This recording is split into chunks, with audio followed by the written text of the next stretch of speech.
Buenos días con todos. Vamos a leer la lista de asistencia.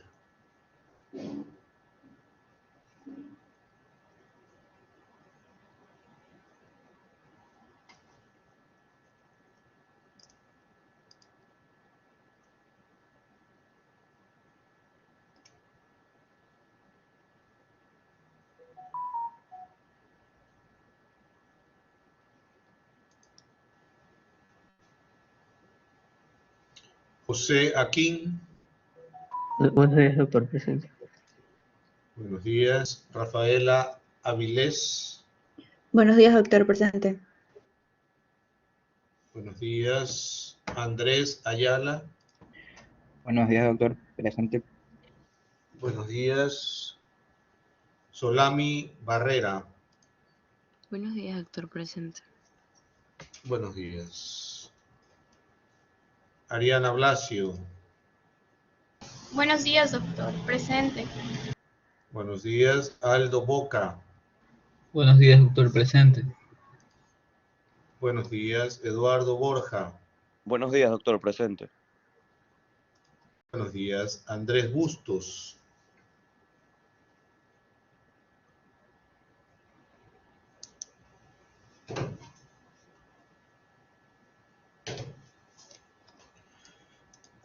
Angie Campi.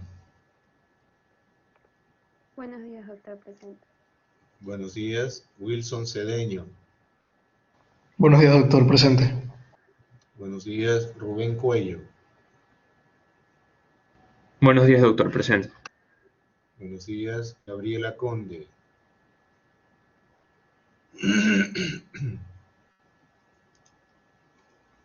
Pierina Córdoba. Buenos días, doctor, presente. Buenos días. Janely Díaz. Buenos días, doctor. Presente. Buenos días.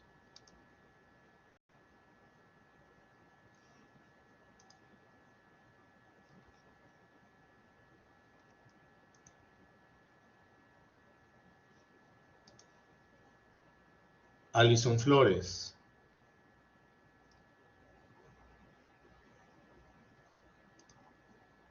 Kirsten Gubitz. Buenos días, doctor. Buenos días. Camila Holguín. Buenos días, doctor, presente. Buenos días. Amarilis Játiva. Presente, doctor. Buenos días. Buenos días. Eric Lecaro.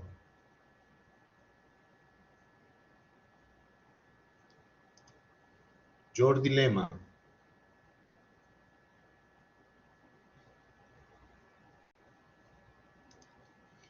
Angeli.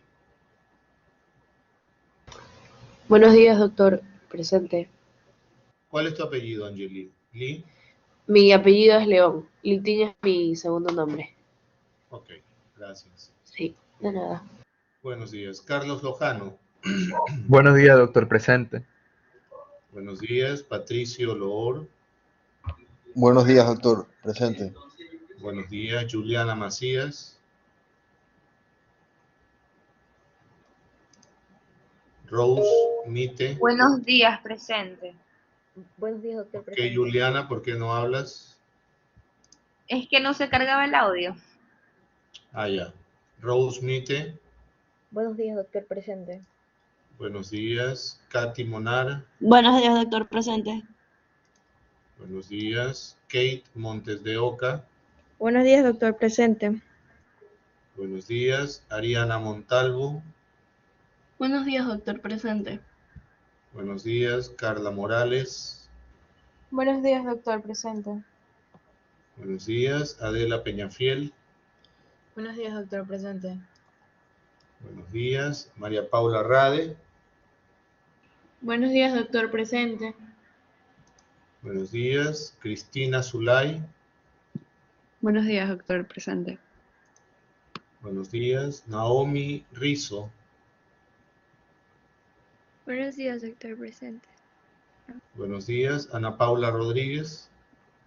Buenos días, doctor, presente. Buenos días. María Ignacia Rumbea. Buenos días, doctor, presente. Buenos días. Michelle Subiaga. Buenos días, doctor. Presente. Buenos días, Ariana Tarco. Buenos días, presente. Buenos días, Cielo Torres. Presente, buenos días, doctor. Buenos días, María Beatriz Ulloa. Buenos días, doctor presente. Buenos días, Andrea Vaca. Buenos días, doctor presente. Buenos días, María Alejandra Valencia. Buenos días, doctor presente. Buenos días, Dana Vera. Buen día, doctor presente. Buen día, Juliana Wilches. Presente, doctor. Buenos días. Buenos días, Valentina Zambrano. Buenos días, doctor presente. Buenos días, insistiremos con algunos nombrecitos. Andrés Bustos. Gabriela Conde. Alison Flores. Eric Lecaro. Jordi Lema. Ok.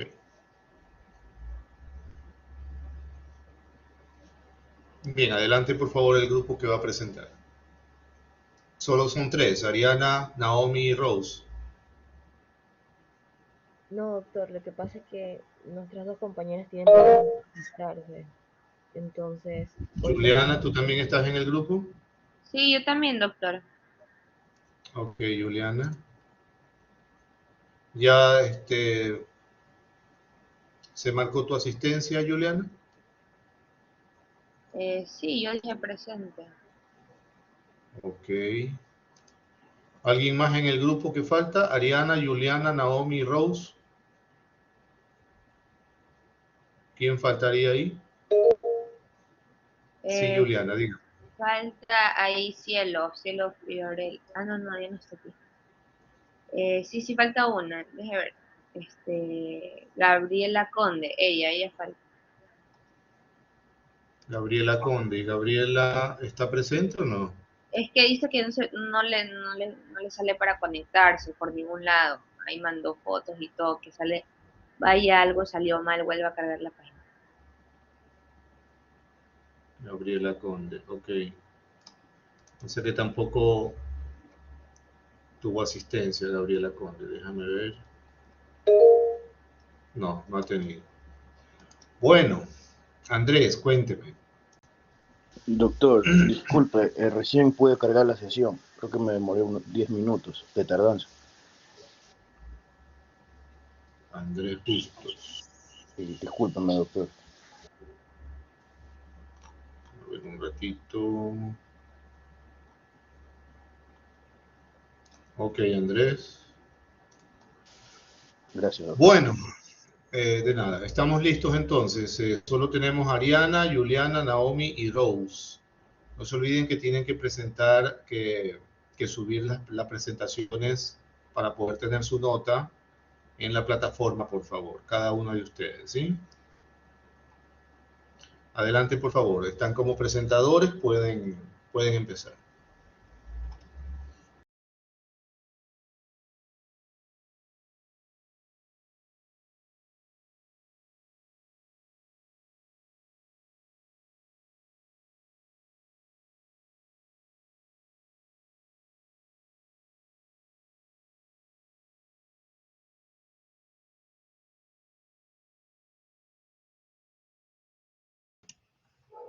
Buenos días, doctor. Buenos días. ¿Qué pasó, Sí, Gabriela? doctor. Es que no me podía conectar ni por el celular ni por la computadora. Recién puedo y yo voy a también a exponer. Ok, está bien, ya la incorporo. Ok, Gracias. ya está. Comiencen, por favor.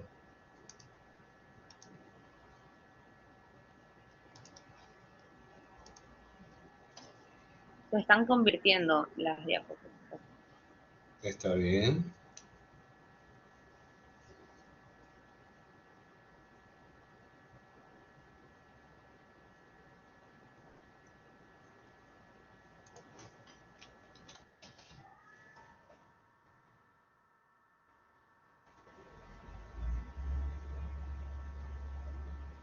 Bueno, buenos días. Nosotros somos el grupo 4 y nosotros tenemos el tema de los conceptos actuales del tratamiento del infarto agudo del miocardio basado en la corrección del daño fisiopatológico.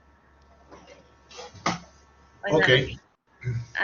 antes que nada tenemos que hablar sobre qué es el infarto agudo del miocardio. Este es una necrosis miocárdica que se produce como un resultado de la obstrucción aguda de una arteria coronaria. Los síntomas incluyen molestias torácicas con disnea o sin ella, náuseas y sudoración. Y el diagnóstico se basa en un electrocardiograma y el hallazgo de marcadores serológicos. Tenemos atención prehospitalaria que incluye oxígeno, aspirina, nitratos y derivación a un centro médico adecuado.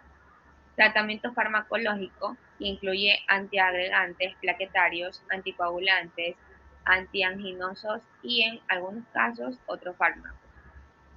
Y la terapia de reperfusión que incluye los fibrinolíticos o angiografía con intervención coronaria percutánea o cirugía de revascularización miocárdica, con opciones de rehabilitación después de alta y terapia médica crónica de la enfermedad de las arterias coronarias, la elección de terapia farmacológica y de estrategias de reperfusión, que estas van a ser analizadas en otro apartado.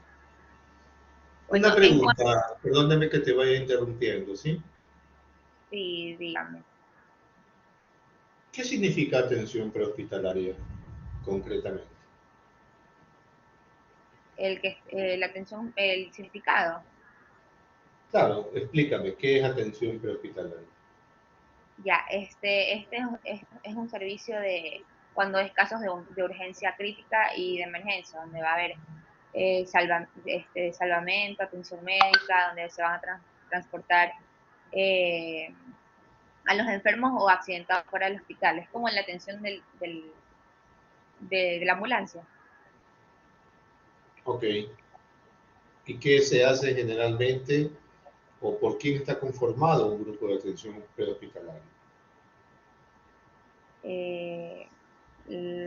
Por las personas que están los paramédicos que están en la parte de la ambulancia. Ya. Ajá, ¿Y cuál es su función principal? O si no, el médico de cabecera. Dígame su función principal. Sí, ¿cuál es su función principal? Ya, esta sería, primero que nada, obviamente identificar a la persona que está adentro y ahí tener las prioridades de la atención, o sea, estabilizarlo y salvaguardar los primeros minutos. Muy bien, muchas gracias. Continúe, por favor. Ya bueno, en cuanto, eso iba a hablar igual un poco acá, en cuanto a la atención prehospitalaria, incluye lo que es el oxígeno, aspirina, nitratos y triaje al centro médico apropiado, que es el triaje, es la transfusión. Bueno, debe establecerse primero que nada una vía intravenosa segura, el paciente va a recibir oxígeno y es muy preciso llevar a cabo la monitorización de electrocardiograma de una derivación. Estas intervenciones previas son implementadas por el personal de emergencia, como ya indiqué, y pueden reducir bastante el riesgo de mortalidad y las complicaciones, ya que es demasiado esencial, como ahorita que usted me preguntó, es demasiado esencial los primeros minutos hacer todo lo posible. Ya, entonces, la información de las pruebas de diagnóstico tempranas y la respuesta al tratamiento, esto va a ayudar bastante a identificar a los pacientes que necesitan un procedimiento de revascularización y el momento ideal donde se va a llevar a cabo. Ahí, bueno. Buenos días. Bueno, en lo que corresponde a atención prehospitalaria, encontramos el uso de oxígeno que se utiliza en casos como la hipoxia o signos de insuficiencia cardíaca. La aspirina también va a ser lo que es un antiplaquetario que va a ayudar o va a intentar prevenir lo que es la reclusión durante las fases agudas del infarto. En lo que corresponde a nitratos, reduce la precarga y la poscarga, o sea, son vasodilatadores arteriales coronarios. Entonces, estos disminuyen lo que es la demanda de oxígeno y van a incrementar también lo que es un poco el aporte y controlan el dolor de origen isquémico. En lo que son atención prehospitalaria, se deben establecer lo que son vías intravenosas seguras. El paciente también debe recibir oxígeno en forma típica de 2 litros por cánula nasal.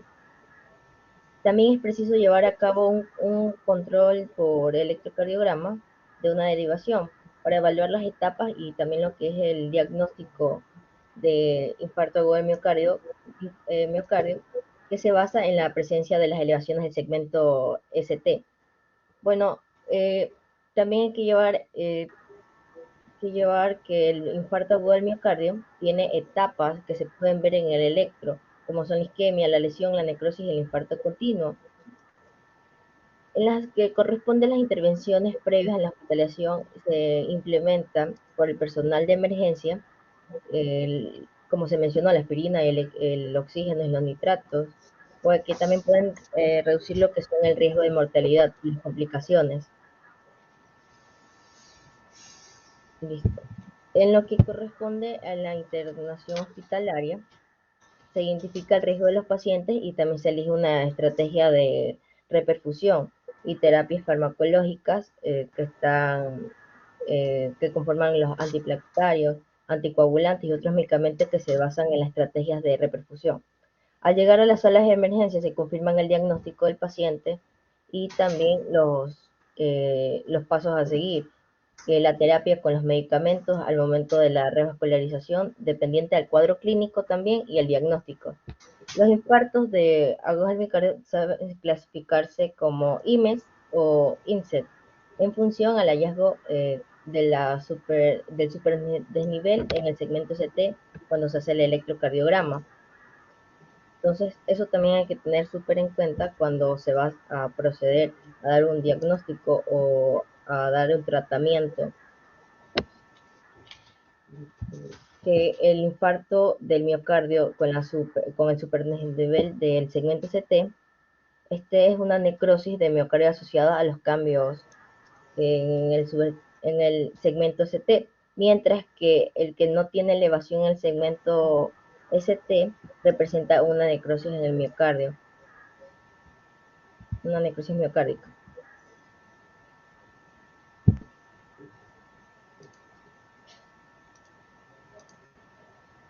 Buenos días con todos. Yo voy a hablar acerca del tratamiento farmacológico en el infarto agudo del miocardio y su función de acuerdo a los mecanismos fisiopatológicos. Para empezar, como bien había dicho mis compañeros, al llegar el paciente a un centro de salud, hospital o emergencia, todos los pacientes deben recibir los siguientes fármacos, al menos que alguno de estos esté contraindicado por presencia de alguna patología, por alguna alergia, etc. Estos medicamentos se cuentan acá en grupos, ya más adelante los vamos a explicar mejor, y van a ser los antiagregantes plaquetarios, los anticoagulantes, los antiaginosos y los fibrinolíticos. En el caso de los fibrinolíticos o trombolíticos, como también se les conoce, esto entraría dentro de lo que es la terapia de reperfusión, que más adelante mi compañera lo va a explicar. Acá es importante resaltar que en el caso de los fibrinolíticos, se van a usar sobre todo en pacientes con infarto agudo de miocardio sin elevación del segmento ST, porque en el caso de los infartos agudos de miocardio con elevación del segmento ST, en países con recursos del primer mundo, lo recomendado es que este tipo de pacientes reciban una angioplastia primaria. Y bueno, ya al ingreso es recomendado incorporar los siguientes grupos de medicamentos como los beta-bloqueantes, los inhibidores de la enzima convertidora de angiotensina y los antirreceptores de angiotensina 2 y también las estatinas. A continuación voy a explicar cada uno de estos grupos.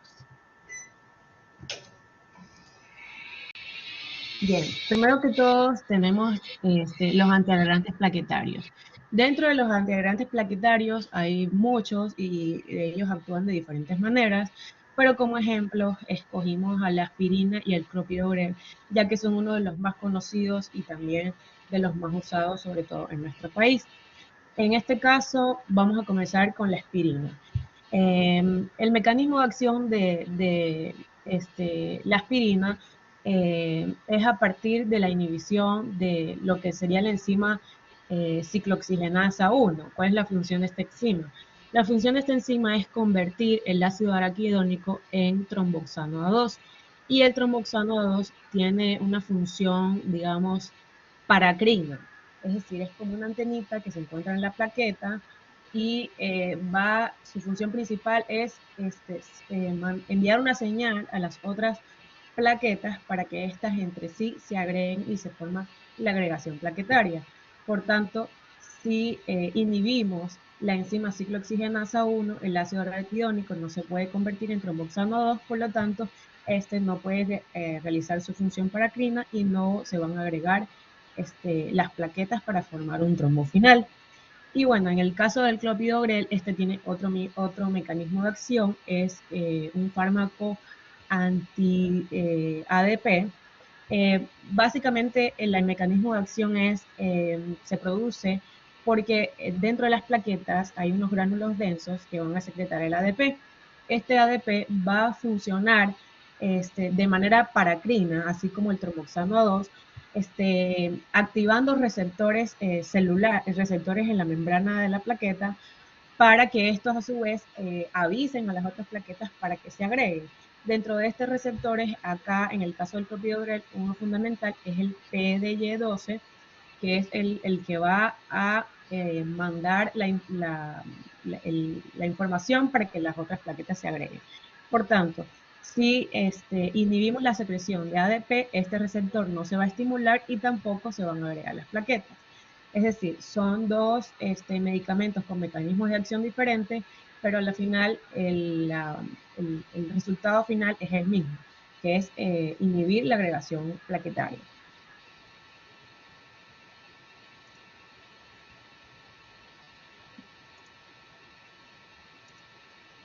Bueno, otro de los grupos farmacológicos que tenemos que saber son los antianginosos. Dentro de los antianginosos tenemos tres grupos fundamentales, que son los nitritos, los antagonistas del calcio y los beta-bloqueantes. Dentro de los nitritos, uno fundamental que mencionó mi compañera, que se usa en la atención prehospitalaria, es la nitroglicerina. La nitroglicerina, en su forma farmacológica, viene siendo como un análogo del óxido nítrico. Si muchos de nosotros recordamos cuál era la función del óxido nítrico en el endotelio, o sea, en los vasos, en las paredes de los vasos sanguíneos, era la vasodilatación. Por lo tanto, la nitroglicerina, su función principal va a ser la dilatación de las arterias coronarias y la disminución del dolor.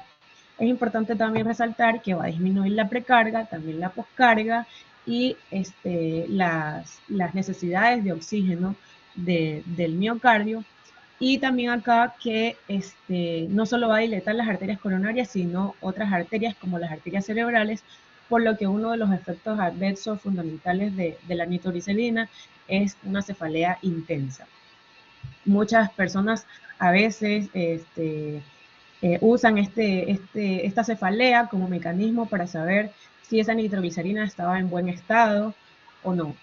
En el caso de que el paciente sufra de cefalea, se puede saber si la nitroglicerina estaba en buen estado y si estaba cumpliendo su función.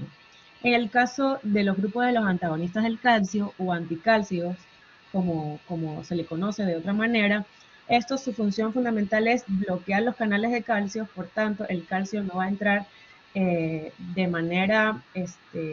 no va a entrar en su mayoría a lo que van a ser los miocitos, y esto va a provocar una disminución en la fuerza de la contractilidad del corazón. Por lo tanto, va a disminuir las necesidades de oxígeno del corazón y de nutrientes que necesita para la contracción, y también va a disminuir las estrechez de las arterias coronarias, ya que cuando se produce una contracción extremadamente fuerte, las arterias coronarias que están en el miocardio se van a ver como, digamos, un poquito estrechas.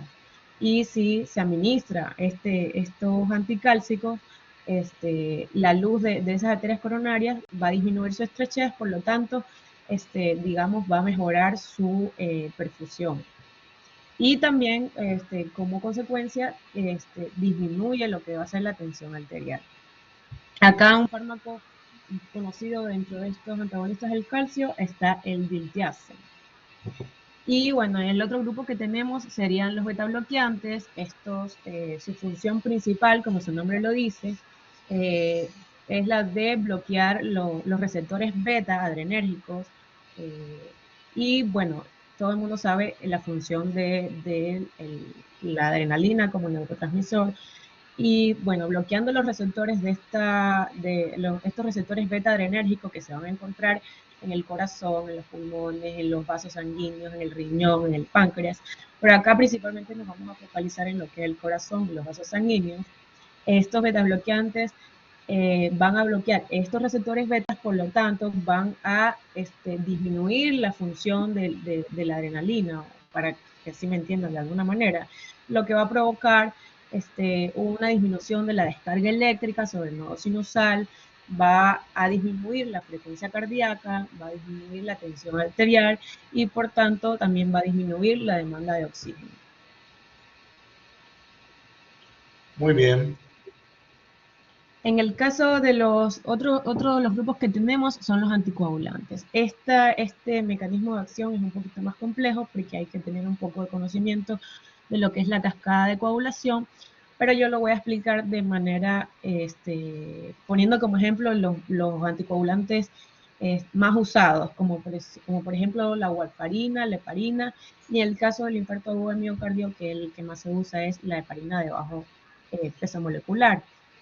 En el caso de estos anticoagulantes, por ejemplo, en el caso de la warfarina, esta va a actuar en la vía extrínseca de la cascada de coagulación, inhibiendo lo que van a ser los factores de la coagulación que requieren de la vitamina K para que se produzca la cascada de coagulación, valga la redundancia.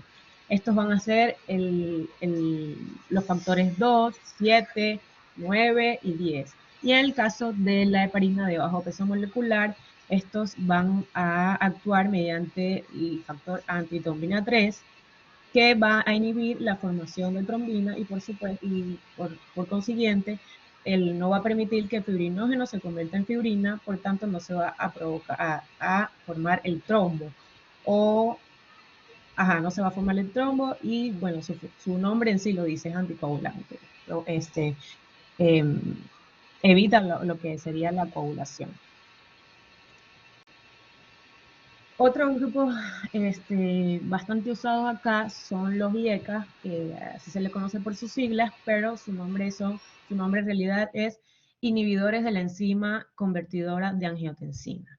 Y también tenemos los ARA2, que son los antirreceptores de angiotensina tipo 2 o antagonistas, o como le quieran conocer. Es importante recalcar acá que los de primera línea van a ser los IECAs. En el caso de los ARA2, como la función es la misma de los IECAs, son de segunda elección, pero se usa más en pacientes que tienen algún tipo de contraindicación de los IECA.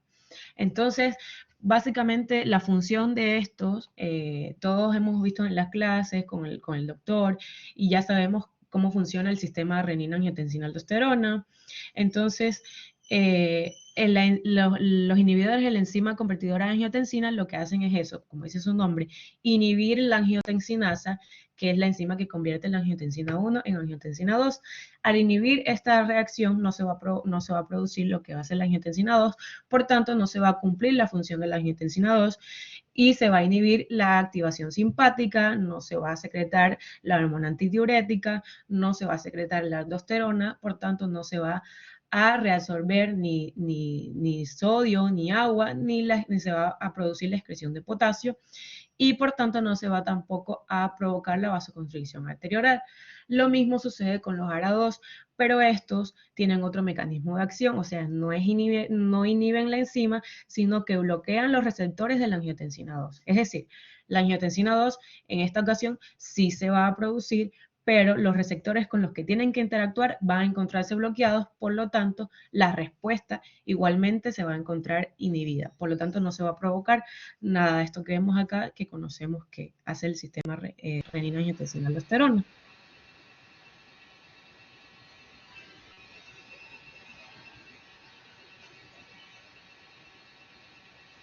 Listo, doctor. Como siguiente Ok, siga por favor. fármacos. No se le oye muy bien. Ya.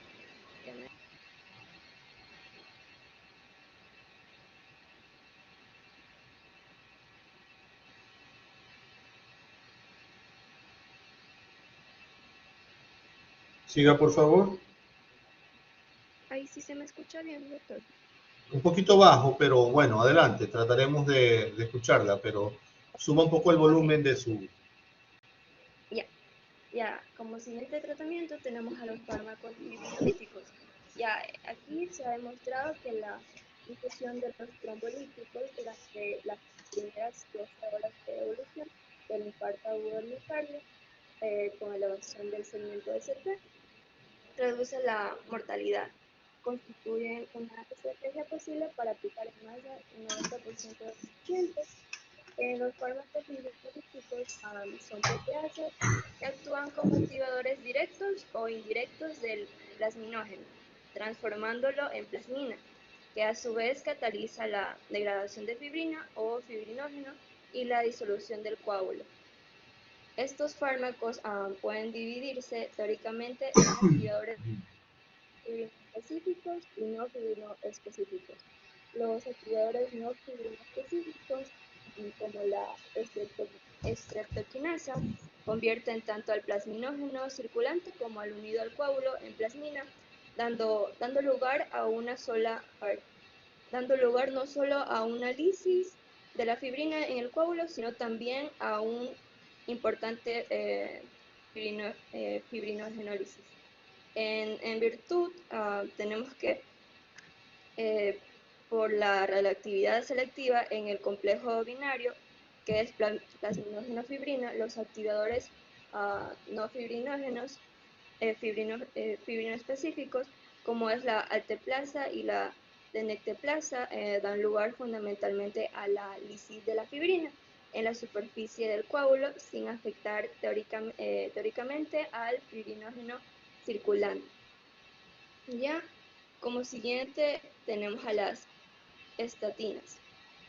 Aquí estas son fármacos que reducen la concentración plasmática del colesterol unido a lipoproteínas de baja densidad, con demostrada eficacia en la prevención cardiovascular primaria y secundaria. Pueden clasificarse según su capacidad hipolimitante. Se considera de alta potencia o intensidad las que logran la reducción aproximada del 50%. También ejercen acciones que no parecen explicarse únicamente por la reducción de colesterol y se cree que están relacionadas con otras propiedades como las antioxidantes, antiinflamatorias y antitrombóticas.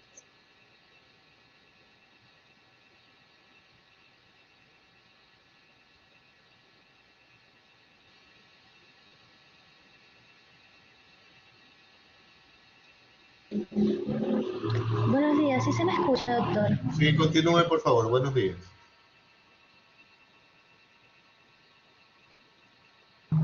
Continúe, por favor. Bueno, la terapia de reperfusión en el infarto agudo del miocardio se lleva a cabo básicamente por dos métodos. El primero y el más utilizado es el farmacológico a través del tratamiento trombolítico, y el segundo más reciente es el mecánico a través de la angioplastia directa primaria. Sin duda, la reperfusión farmacológica es la que se encuentra más accesible. Con esta se ha modificado la historia natural del infarto agudo de miocardio. Esta deberá ser tan dinámica y multifactorial como la fisiopatología del infarto agudo del miocardio, que ha definido que la reperfusión es restablecer el flujo sanguíneo después de haberse provocado una obstrucción El objetivo aceptado actualmente como útil es que sea lo más cercano a la normal tanto en los vasos epicárdicos como transmiocárdicos. El infarto agudo de miocardio con elevación del segmento ST ha pasado por diferentes prioridades en su manejo. La monitorización electrocardiográfica, como tratar la fibrilación ventricular, lo que fomentó el auge de las unidades coronarias, una vez reducida la muerte arrítmica y entendida mejor la patología. En esta entidad se centró el tratamiento en la reperfusión coronaria, inicialmente farmacológica, mediante la terapia fibrinolítica, en lo que se consiguió reducir la masa miocárdica susceptible, la terapia fibrinolítica, con la que se consiguió reducir la masa miocárdica susceptible de necrosis, con la isquemia coronaria aguda y así aumentar la supervivencia de los pacientes. Y después de reperfusión mecánica mediante la angioplastia coronaria primaria, mucho más efectiva para recanalizar la arteria ocluida relacionada con el infarto y normalizar el flujo epicárdico microvascular. Las etiologías básicamente son angina inestable, infarto agudo miocardio con elevación del segmento ST e infarto agudo de miocardio sin elevación del segmento ST. Nos enfocaremos primero en el tratamiento trombolítico.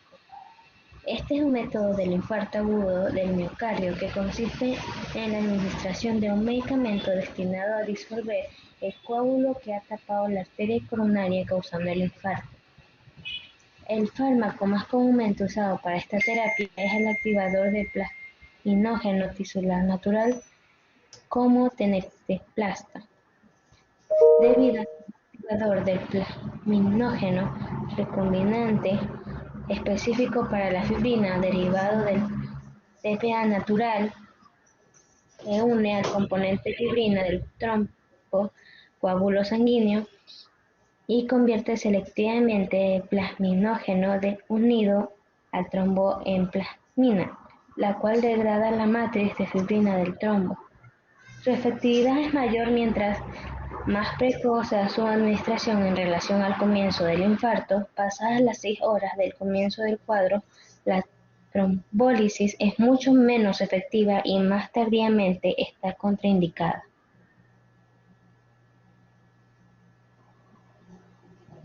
Habitualmente el medicamento trombolítico se administra por vía intravenosa tan pronto como el paciente llega al hospital y en algunos casos puede iniciarse durante el traslado del paciente a la unidad de rescate.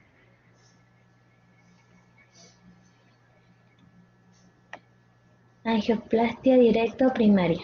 Este método consiste en la realización del cateterismo cardíaco que permite la visualización de la arteria ocluida por el trombo y la resolución de dicha obstrucción mediante el implante de una pequeña prótesis endovascular conocida como stent coronario.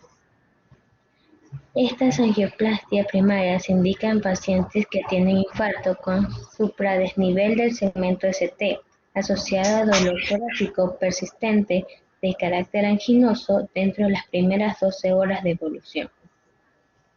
En esta imagen de la derecha podemos observar cómo pasa una guía, pero esta se mete con el balón desinflado a través del catéter en la placa ateroma. Luego se infla el balón para abrir la arteria estrecha que se expande el stent alrededor del balón. Y por último se retira el balón y se deja el stent en su lugar para que mantenga la arteria abierta.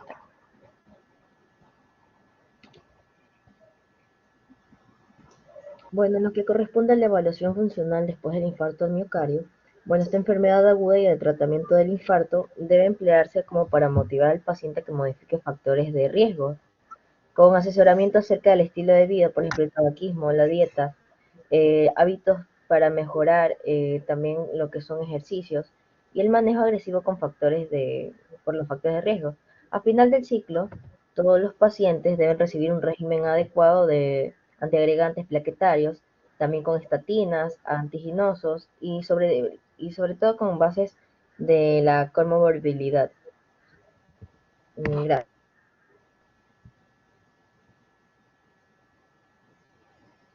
Muchas gracias.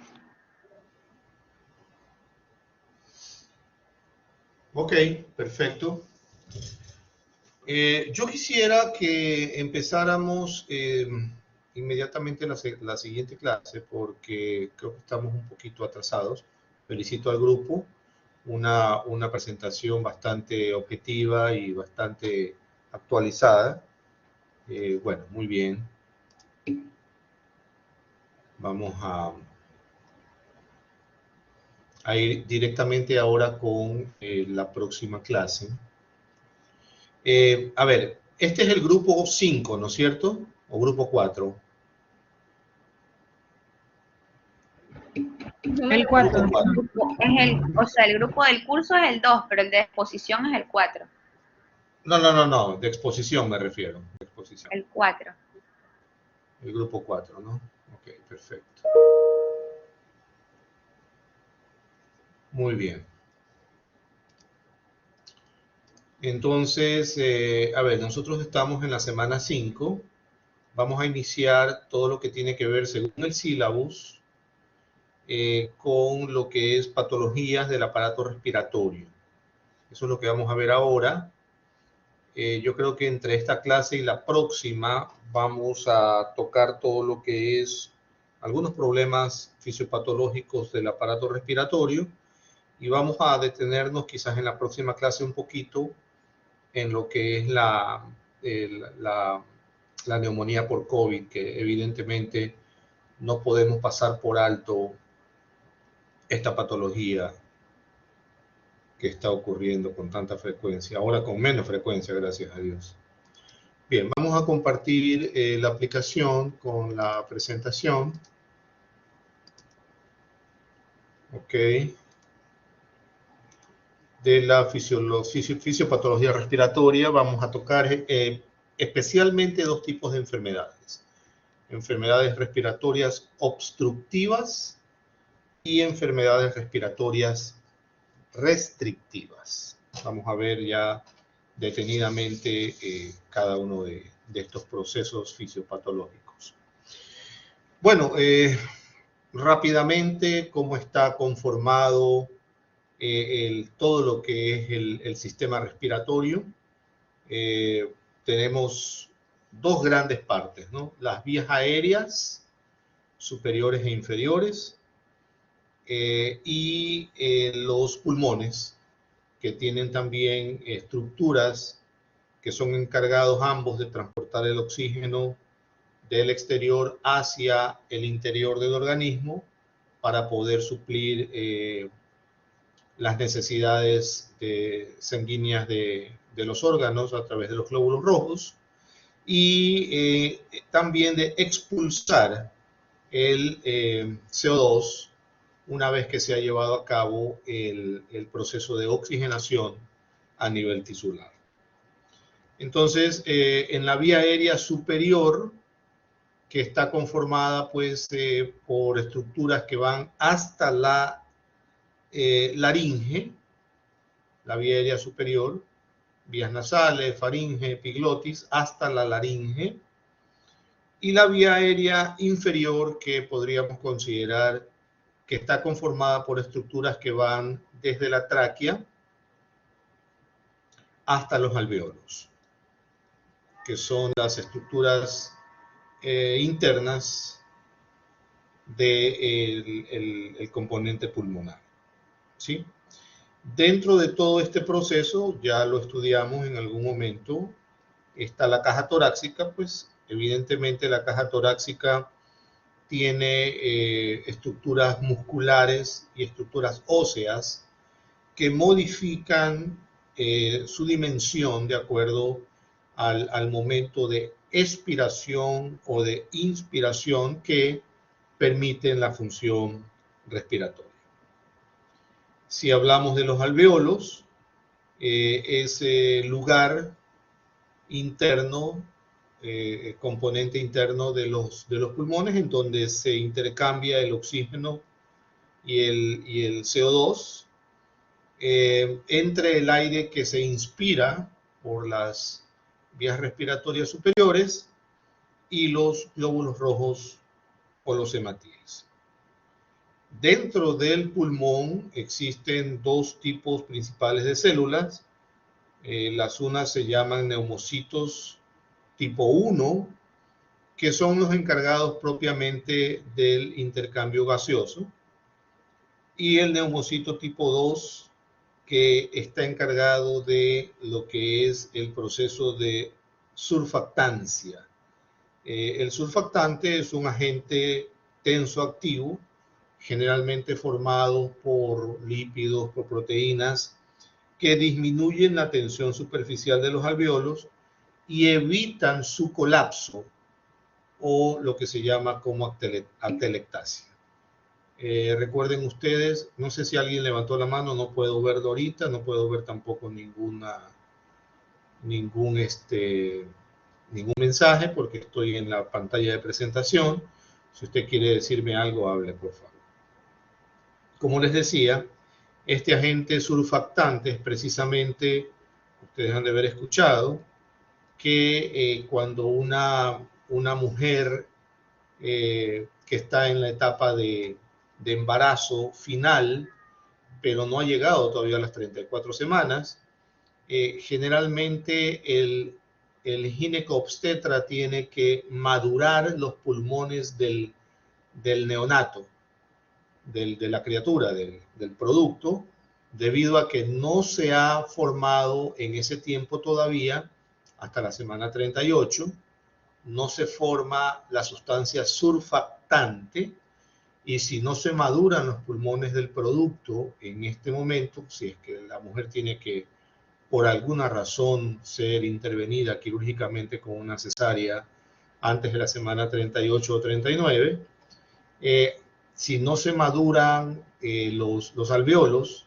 con ciertos fármacos que el ginecobstetra puede colocarle a la paciente, este producto seguramente no va a tener una distensibilidad apropiada de los alveolos.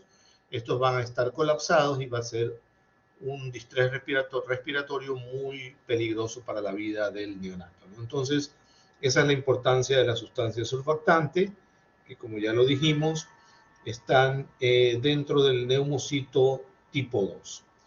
Y finalmente, pues el parénquima pulmonar está constituido por bronquiolos, alveolos y por el intersticio. El intersticio, lo vamos a ver más detenidamente más adelante, es una estructura de tejido conjuntivo que se encuentra entre las estructuras aéreas propiamente dichas. Entonces, los compartimentos pulmonares van a estar distribuidos por las vías aéreas propiamente dichas, por los espacios alveolares, ya a nivel del interior del estroma pulmonar, y por el intersticio, que es el espacio o la estructura que se encuentra alrededor de las vías aéreas. Si queremos hablar del intersticio, podemos dividirlo al mismo en tres compartimentos. El intersticio subpleural, como su nombre lo indica, está colocado debajo de la pleura visceral y entra en el pulmón a través de unas estructuras a manera de septos que se llaman interlobulillares. Existe otro intersticio que es el intersticio peribroncovascular, que está alrededor de los bronquiolos y de las arterias pulmonares, y el intersticio parenquimatoso, que se encuentra localizado entre las membranas del epitelio alveolar y el epitelio capilar, ya a nivel estructural profundo de los alveolos. Entonces, si estamos hablando de las subdivisiones de las vías respiratorias, tenemos que en la parte superior existen vías aéreas de conducción, formada por tráquea, bronquios principales, tanto derecho como izquierdo, los bronquiolos, y en la parte inferior tenemos la zona de intercambio gaseoso, formada por los bronquiolos respiratorios propiamente dichos, por los ductos o conductos alveolares y finalmente por el saco alveolar, en donde se va a realizar el intercambio gaseoso. Si queremos comprender la mecánica ventilatoria, pues definimos la mecánica ventilatoria como la presión máxima que se genera dentro de todo el árbol respiratorio y que se mide al final de una inspiración.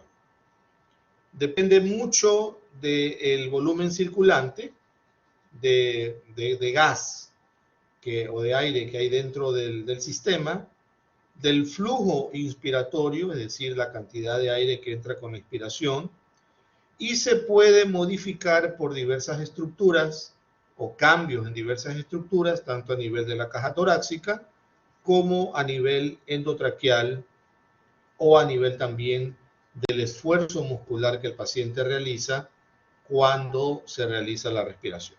¿Cómo medimos la mecánica ventilatoria? Generalmente al final de una pausa inspiratoria de unos 2 a 3 segundos, en la cual generalmente el flujo es 0.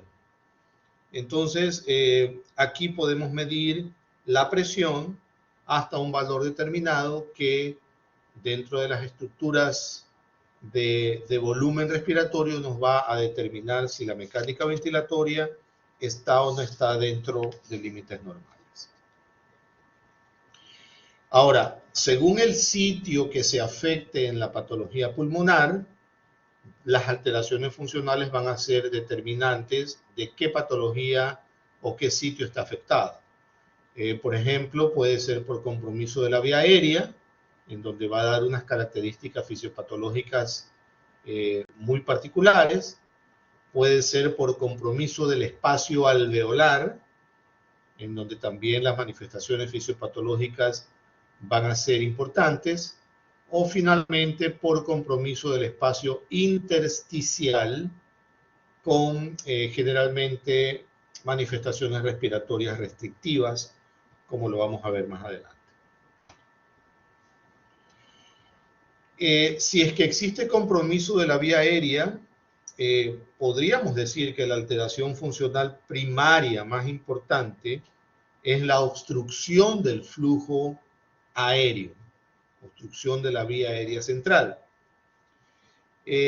Si hablamos de las vías aéreas periféricas, también puede haber obstrucción a nivel de los bronquios y los bronquiolos, siendo los mecanismos de obstrucción a nivel superior generalmente obstrucciones mecánicas o obstrucciones orgánicas, cuando alguna de las estructuras que tiene la vía aérea superior o la vía aérea central tienen alguna patología obstructiva que pueda impedir el paso del aire. Si hablamos de la obstrucción de la vía aérea periférica a nivel de bronquios y bronquiolos, ya estamos hablando de causas de obstrucción como por ejemplo contracción del músculo liso a nivel intraparenquimatoso o intraalveolar, cuando hay edema o infiltración inflamatorio de la mucosa por alguna patología viral o bacteriana, abundantes secreciones que puedan existir en esta zona que se retienen y evidentemente obstruyen el paso de aire. Neoplasias también pueden producir obstrucción. Si existe algún tipo de estenosis o estrechamiento debido a algún problema de cicatrices por procesos inflamatorios anteriores, también puede haber un cuerpo extraño a este nivel, aunque no es tan común como cuando estamos hablando de obstrucción de la vía aérea central. Y finalmente puede haber una disminución de la elasticidad de las vías aéreas intrapulmonares, que esta rigidez pues precisamente disminuye también el paso de aire y es importante para producir un compromiso de la vía aérea. Ahora, en el caso de la vía aérea central, Existen algunas causas de obstrucción. Puede ser una obstrucción mecánica cuando existe un atragantamiento, por ejemplo. Puede ser una obstrucción tumoral, cuando existe algún tipo de tumoración a nivel de faringe por alguna neoplasia que esté, como ustedes ven aquí, desplazando y comprimiendo la vía aérea. Puede ser una obstrucción inflamatoria, ya a nivel intrabronquial, que estrecha la luz del mismo.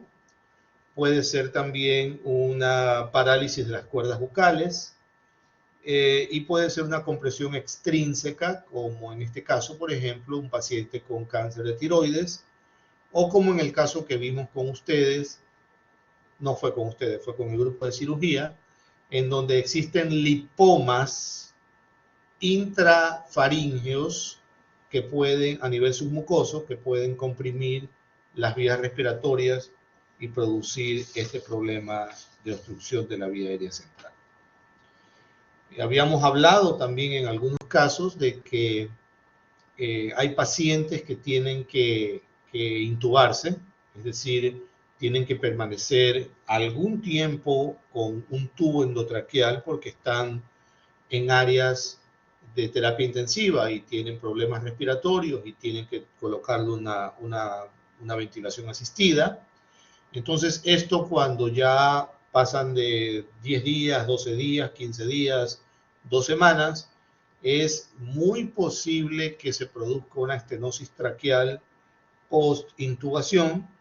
Es una causa muy importante y muy frecuente de obstrucción traqueal adquirida.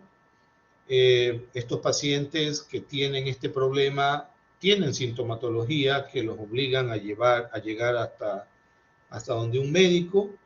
Y esta sintomatología generalmente ocurre cuando la compresión o la estenosis compromete hasta el 70% de la luz traqueal, ¿no? Entonces vemos ustedes aquí que el paso de aire será sumamente difícil. Es por eso que generalmente los médicos intensivistas, con aquellos pacientes que tienen mucho tiempo que estar entubados, generalmente retiran el tubo endotraqueal y hacen una traqueostomía para impedir precisamente la estenosis traqueal y que haya una entrada constante de oxígeno por otra vía, ¿no? ¿Qué pasa o cuáles son las consecuencias en la funcionalidad cuando hay obstrucción central? En la obstrucción central necesitaría que sea muy extrema para que los volúmenes y las capacidades pulmonares estén alteradas. Puede haber una obstrucción central y sin embargo la distensibilidad del pulmón mantenerse normal. Tampoco en algunas ocasiones existe alteración de la relación entre ventilación y perfusión, debido a que las vías aéreas periféricas están normales. Por lo tanto, en caso de que exista una obstrucción central, generalmente no existe una hipoxemia, a menos que la obstrucción sea tan evidente y tan grande que impida de manera aguda el paso del aire al paciente. Si es que, por ejemplo, son casos muy graves, son los casos en que inmediatamente tiene que hacerse una traqueostomía o una cricotiroideotomía para poder ventilar adecuadamente al paciente. Si hablamos de obstrucción de la vía aérea periférica a nivel de bronquios, a nivel de bronquiolos, hay diferentes mecanismos de obstrucción, como puede ser, por ejemplo, una hiperreactividad o contracción del músculo liso, como es el caso de los procesos asmáticos. Puede haber un proceso neoplásico, un proceso inflamatorio, un proceso de edema de la mucosa que produzca obstrucción de la vía aérea periférica, retención exagerada de secreciones debido a una patología respiratoria infecciosa, como puede ser viral, micótica o bacteriana, el edema bronquial que produce un estrechamiento de la pared precisamente por el edema, también un cuerpo extraño que puede en algún momento llegar hasta las partes inferiores del tracto respiratorio, y tenemos también los procesos enfisematosos, en donde existe un estrechamiento a nivel ya estructural profundo de las partes alveolares comprometidas y que producen pues una enfermedad pulmonar obstructiva. Hablando precisamente de los procesos enfisematosos, vemos que normalmente esta es la estructura alveolar y que en el enfisema existe una disminución de la tracción radial sobre el área enfisematosa. En condiciones normales, el tejido elástico del pulmón tracciona, ven ustedes las flechitas, radialmente las vías aéreas intraparenquimatosas, manteniéndolas abiertas, debido a que éstas carecen de un soporte cartilaginoso. Es decir, esta tracción elástica es la que mantiene estas vías aéreas profundas abiertas. Pero en el enfisema pulmonar hay una disminución de esta tracción radial debido al daño de los tabiques alveolares, como ustedes ven aquí, en el intersticio, que trae como consecuencia una disminución del calibre de las vías aéreas. Eso se produce en el enfisema con una importante restricción respiratoria. Ahora, también en las vías aéreas periféricas puede existir una obstrucción localizada, que puede ser central o puede ser aislada a nivel de una rama bronquial, dependiendo la sintomatología y la restricción respiratoria de la localización de esta obstrucción. Podemos hablar de un bronquio pequeño, un bronquio mayor, obstruido, y las alteraciones en los gases arteriales no serán muy significativas debido a la presencia de otras estructuras bronquiales que pueden suplir el proceso respiratorio. Pero sin embargo, si se obstruye completamente un bronquio mayor, se puede producir un colapso pulmonar con lo que se llama una telectasia, con una disminución ahí sí del volumen pulmonar que se aprecia tanto en la radiografía de tórax como en las alteraciones respiratorias funcionales en las pruebas que se hace al paciente por este problema de tipo restrictivo. Hablando nuevamente de la obstrucción bronquial, existen pues evidentemente consecuencias fisiológicas muy importantes, pero se diferencian de acuerdo a la localización de la extensión, al grado de obstrucción, al grado de obstrucción y a la cantidad, por ejemplo, de disminución del diámetro de la estructura respiratoria que está comprometida. En el caso de una obstrucción aislada de una rama bronquial, los trastornos van a depender de la localización de esta obstrucción. Si es un bronquio pequeño, las alteraciones fisiológicas son mínimas, pero si es un bronquio principal, pues vamos a tener alteraciones de respiración y de la ventilación bastante importantes. ¿Qué se refleja pues en la fisiología respiratoria y en los gases arteriales? Si hablamos de las vías aéreas periféricas y continuamos hablando de la obstrucción localizada, vemos que la obstrucción total de un bronquio mayor no siempre produce colapso alveolar. Y la explicación de esto es la existencia de unas pequeñas estructuras llamadas poros de Kohn, que son comunicaciones intraalveolares y que permiten la comunicación entre alvéolos adyacentes. Esto es una clase de compensación cuando existe este problema de obstrucción de vías aéreas periféricas.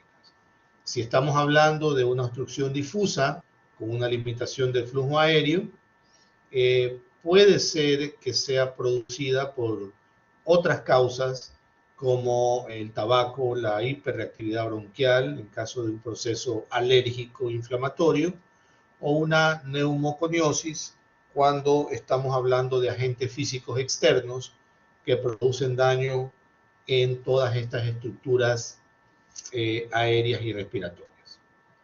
Entonces, si vemos que la obstrucción bronquial, sea a nivel central, a nivel periférico, sea total o sea parcial, aumenta en intensidad, veremos entonces que las capacidades vitales respiratorias, tanto inspiratorias como expiratorias, y el volumen de reserva a nivel del proceso pulmonar va a ser afectado y va a disminuir progresivamente. Entonces, si esto llega a un límite inferior bastante crítico, veremos que se producirá pues hipoxemia y se producirá un trastorno de distrés respiratorio que tendrá que ser atendido con urgencia. Para finalizar, en los últimos 5 minutos, veremos que existen también alteraciones a nivel funcional por compromiso del espacio alveolar. El nombre fisiopatológico que damos cuando se produce un colapso alveolar es atelectasia, y esta puede ser una consecuencia de una obstrucción bronquial localizada, que puede ser parcial o puede ser total, o también como consecuencia de lesiones que ocupen espacio dentro del tórax. Y debido a ellas, el pulmón disminuye su volumen, no tanto porque haya un compromiso alveolar, sino por una retracción elástica,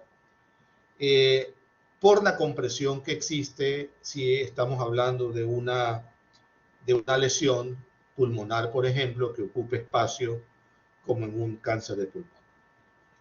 Estamos hablando de que las consecuencias del compromiso del espacio alveolar puede tener enfermedades asociadas como el neumotórax, el derrame pleural, ciertos quistes pulmonares, que el diafragma suba exageradamente en caso de que haya una ascitis. Todo esto produce una restricción del proceso respiratorio a este nivel y pueden producirse atelectasias, tejido cicatrizal a nivel del pulmón, que dan como consecuencia una hipoventilación, una insuficiente expansión inspiratoria, principalmente en las zonas pulmonares que están relacionadas o vecinas con estas áreas. Vemos pues las causas de estos compromisos del compartimiento alveolar, las neumonías, el edema pulmonar, la hemorragia pulmonar, el cáncer pulmonar, células neoplásicas, producen una ocupación del espacio alveolar. Vemos que hay patologías que producen atelectasia o colapso alveolar, como lesiones intratorácicas, derrame pleural, neumotórax, quistes pulmonares, etc. O cuando existe un proceso quirúrgico que ha eliminado áreas extensas del pulmón, también existe un proceso de restricción a nivel respiratorio por el compartimento alveolar. Entonces, las lesiones que restringen el espacio alveolar producen, por lo tanto, reducción de los volúmenes pulmonares, aunque si esto no es muy extenso, no son muy fácilmente detectables. Así que, mediante la espirometría, veremos que el volumen corriente disminuye y se compensa en el paciente por un aumento de la frecuencia respiratoria. Esto podría dar como un mecanismo de adaptación que puede resultar en una ventilación alveolar normal. O si es que existe una restricción importante, puede haber una ventilación alveolar aumentada. Entonces, esta es una respuesta compensatoria que depende de la afectación que tenga el espacio alveolar por el proceso obstructivo o por el proceso inflamatorio. Nos quedaremos aquí para continuar después con los problemas que afectan el intersticio y poder terminar la próxima clase con la neumonía por COVID. Entonces, no sé si existe alguna pregunta por parte de ustedes, algo que quieran comentar, por favor, siéntanse en libertad de hacerlo. Si no es así, pues nos veremos Dios mediante el día miércoles. Que tenga un excelente día. Doctor, Dígame. disculpe que lo moleste. Soy Gabriela. Es que como me incorporé un poquito tarde por la conexión, no sé si me puso la asistencia. A ver, Gabriela, déjame ver si estás. Yo estuve en el grupo de exposición. Sí, yo sí te puse. No te veo aquí con falta. Ah, Tranquila. gracias, doctor. Ok. Cuídense mucho. Hasta luego.